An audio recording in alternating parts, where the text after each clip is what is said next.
Hello সবাইকে। সকাল সকাল আমরা বেরিয়ে পড়লাম নেপাল হ্যাপিল্যান্ডে যাওয়ার উদ্দেশ্যে। সকাল বলতে আমরা রওনা দিয়েছিলাম সকাল 9টার সময়। এখন কতক্ষণ সময় লাগবে সেটা জানি না, ফার্স্ট টাইম আমরা নেপাল যাচ্ছি। তারপর বেশ ভালোই লাগছিল। তারপর গাড়ির জানলার কাঁচটা খুলে দিলাম। সত্যি খুব সুন্দর হাওয়া আসছিল, এত জোরে হাওয়া আসছিল, মানে খুবই ভালো লাগছিলো। হাওয়ার মধ্যে মুখটা বের করে দিয়েছিলাম। আর সেই গানটার কথা মনে পড়ছিল তখন, ইয়ে হাওয়ায়ে जुल्फों में मेरी तुम हो जानम। তারপর আমরা সবাইকে রাস্তায় জিজ্ঞেস করতে করতে আলটিমেটলি আমরা পৌঁছে গেলাম নেপাল হ্যাপিল্যান্ডে। আমাদের কিন্তু পাক্কা 11টার সময় পৌঁছেছি হ্যাপিল্যান্ডে। প্রায় 2 ঘন্টা লেগেছে আমাদের, পুরোপুরি 2 ঘন্টা লেগেছিল আমাদের হ্যাপিল্যান্ডে পৌঁছতে। খুবই ভালো লাগলো। এটা হলো ফ্রন্ট সাইডটা। এই যে নেপাল হ্যাপিল্যান্ডে এন্ট্রান্সটা, এটা কিন্তু ঢুকেই এরকম সুন্দর একটা ভিউ, ফুলের বাগান, খুব সুন্দর সুন্দর ফুল দিয়ে সাজানো ছিল সামনের দিকটা। সত্যি মানে ঢোকার পর মনটা সত্যি মানে এত সুন্দর হয়ে গেল দেখার পর। খুব সুন্দর ভিউটা, সাজানোটা খুব সুন্দর হ্যাপিল্যান্ডে, ভীষণই ভালো লাগছিল। তারপর পেয়ে গেলাম ড্যান্সের জায়গা, ওখানে অনেকে ডান্স করছিল, আমি একটু ডান্স করে নিলাম।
তারপর ঘুরতে ঘুরতে পেয়ে গেলাম এক বিশাল বড় ঝিল, যেখানে কিন্তু খুব সুন্দর গোল্ডেন ফিশ ছিল, প্রচুর গোল্ডেন ফিশ আর রাজহাঁস।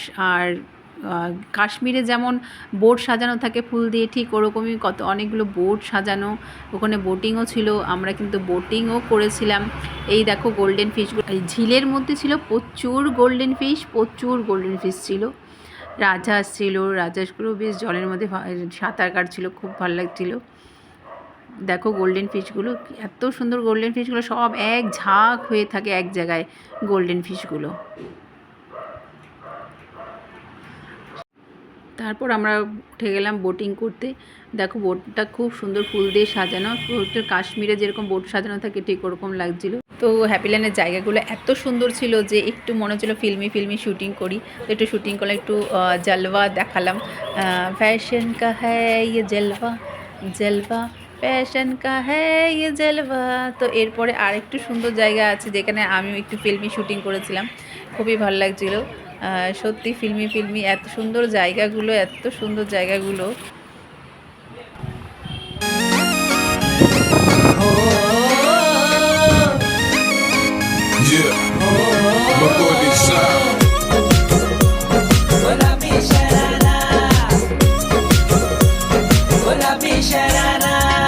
झम लागे मेरी सुआ रंगीली ते पारा, झम लागे मेरी सुआ रंगीली ते पारा। अरे चुनरी तेरी आई हाय चुनरी तेरी चमकनी गुलाबी शरारा, अरे चुनरी तेरी। তারপর ঘুরতে ঘুরতে পেয়ে গেলাম একটা পুরনো দিনের কুয়া, যেটা চরকি লাগানো কুয়া, যে ছিল আগে জল তোলা হতো চরকি লাগিয়ে। তো সেটা আমার খুব ভালো লাগলো। ওখানে খুব সুন্দর করে ডেকোরেশন করা ছিল, সাজানো ছিল। কুয়োতে কিন্তু অনেক জল ছিল, কুয়োতে অনেক জল ছিল, সামনেই জলটা হাত দিয়ে ধরা যাচ্ছিল, খুবই ভালো লাগছিল। ছোটোবেলায় খুব খেলতাম এই চরকি লাগানো দড়ি বালতি দিয়ে। তারপর পেয়ে গেলাম ঝর্ণা। সত্যি এত সুন্দর জায়গাগুলো ছিল যে ছোটো ছোটো ভিডিও ক্লিপিং না করে থাকতে পারছিলাম না। তো এত সুন্দর জায়গাগুলো ছিল। এই জায়গাটাও ভীষণ সুন্দর, জল পড়ছিল। তারপর আমরা এসে গেলাম গার্ডেন। দেখো এই গার্ডেনে কিন্তু সিসা ছিল, দোলনা ছিল, হর্স রাইডিং ছিল, খুব সুন্দর, গার্ডেনটাও খুব সুন্দরভাবে সাজানো। দেখো ওগুলো সব পেছনে কিন্তু সব দোলনা ছিল, হর্স রাইডিং, আমরা কিন্তু হর্স রাইডিংও করেছিলাম ওখানে। তারপর একটু খিদে পেয়ে গেল, তারপর আমরা চলে গেলাম রেস্টুরেন্টে। এই রেস্টুরেন্টটা দেখে নাও, এটা কিন্তু সেকেন্ড ফ্লোর ছিল, ওপরে জায়গা ছিল দোতলার মতন। তো দোতলায় দেখো খুব সুন্দর, এখানেও খুব সুন্দর করে ডেকোরেশন করা, আর ভিউটাও দেখতে খুব হ্যাপিল্যান্ডের পুরো ভিউটা দেখা যাচ্ছিলো ওপর থেকে, খুব ভালো লাগছিলো, তাই সব ভিডিও করেছি। ওখানে আমরা খেয়েছিলাম ম্যাগি থুপ্পা খেয়েছিলাম, আইসক্রিম খেয়েছিলাম। এই দেখো ঝর্ণার ইয়েটা, এর আগে তোমাদেরকে দেখিয়েছিলাম।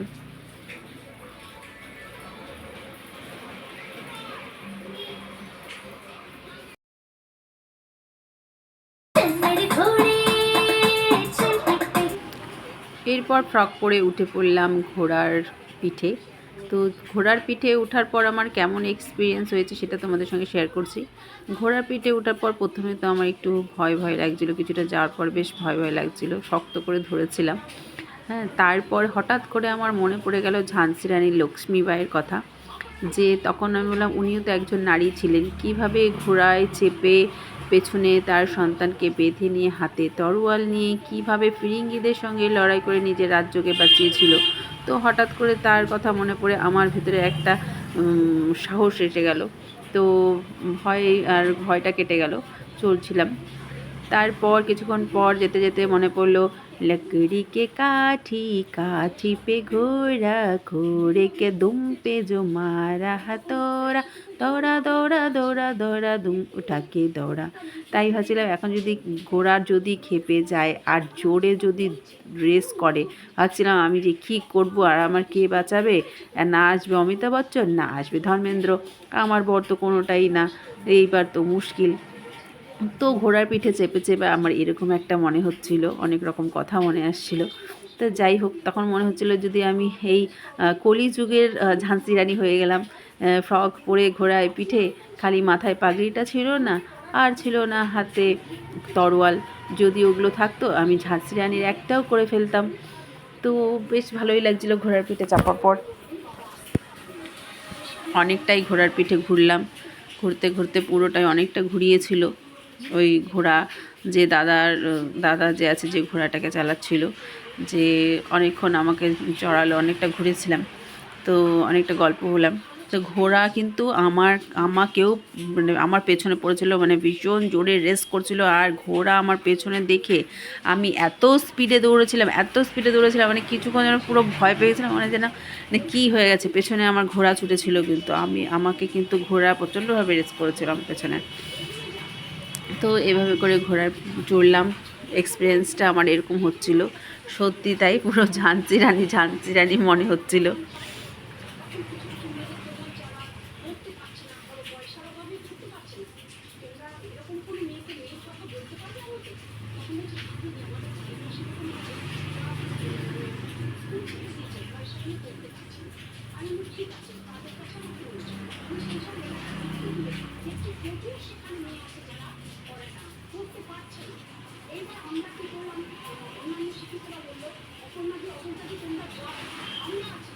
তো এইভাবে আমার ঘোড়া চড়াটা হলো।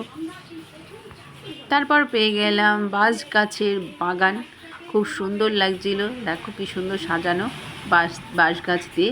তো ওখানে একটু জলবা করে নিলাম, ফ্যাশন কা হ্যায় ইয়ে জলবা জলবা।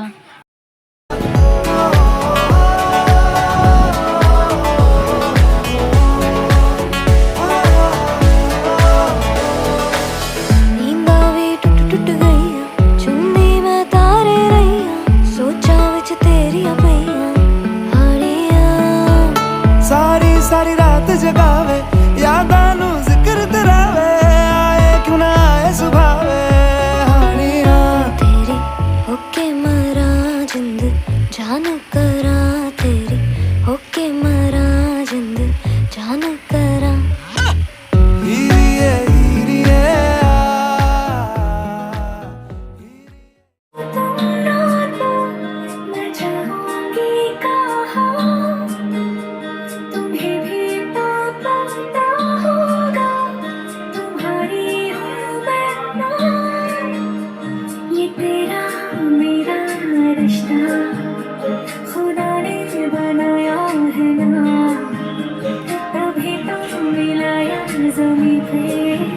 है ना,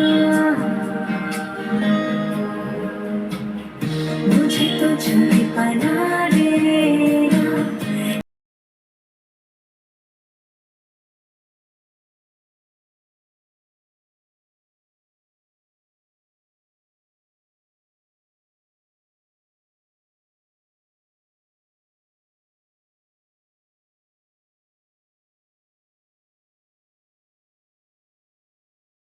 तुम लौटो, मैं चाहूंगी कहाँ, तुम्हें भी तो पता होगा, तुम्हारी हूँ मैं ना। ये तेरा मेरा रिश्ता खुदा ने बनाया है ना, तभी तो मिलाया ज़मीं पे है ना।